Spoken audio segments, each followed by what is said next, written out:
આગળ વાત કરીએ મહત્વપૂર્ણ સમાચારની તો મહત્વના સમાચાર સામે આવી રહ્યા છે। કોંગ્રેસ નેતા શંકરસિંહ વાઘેલા અરવલ્લીની મુલાકાતે છે તે વિગત હાલ સામે આવી રહી છે। બાયડમાં ખાનગી હોસ્પિટલના ઉદ્ઘાટનમાં તેમણે હાજરી આપી, તેના કારણે તેમણે બાયડ શંકરસિંહ વાઘેલાના પુત્રનો મત વિસ્તાર છે। શંકરસિંહ વાઘેલાએ નિવેદન આપ્યું છે તે વિગત હાલ સામે આવી રહી છે। ઉલ્લેખનીય છે, ચૂંટણી બહુ લડ્યા, શંકરસિંહ વાઘેલાએ આવું નિવેદન આપ્યું છે। પ્રજાના પ્રશ્નો માટે લડવું જરૂરી છે। નિવેદન આપતી વખતે શંકરસિંહ વાઘેલાએ જણાવ્યું, સમાજના સાચા ડોક્ટર પોલિટિશિયન છે।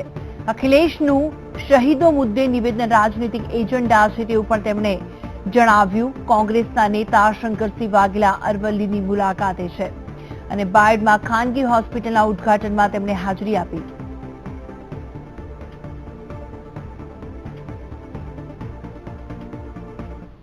તમે કહેશો ત્યાંથી લડીશ।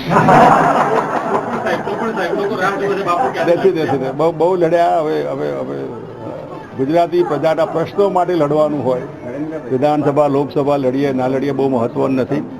પ્રજા જે પીડિત હોય, આ તો દવાખાનું છે, પણ સાચા ડાક્ટરો સમાજના એ પોલિટિશિયન લોકો હોય છે, જેનાથી બધાનું દર્દ દૂર થાય।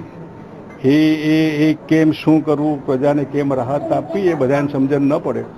એટલે પ્રજાની પીડા માટે જે કંઈ કરવું પડે, રાહત માટે, દુઃખી વંચિતો બાકી બધા અનેક પ્રોબ્લેમ કલ્પના બહારના છે, એના માટે જેટલું લડાય એટલું લડીશ।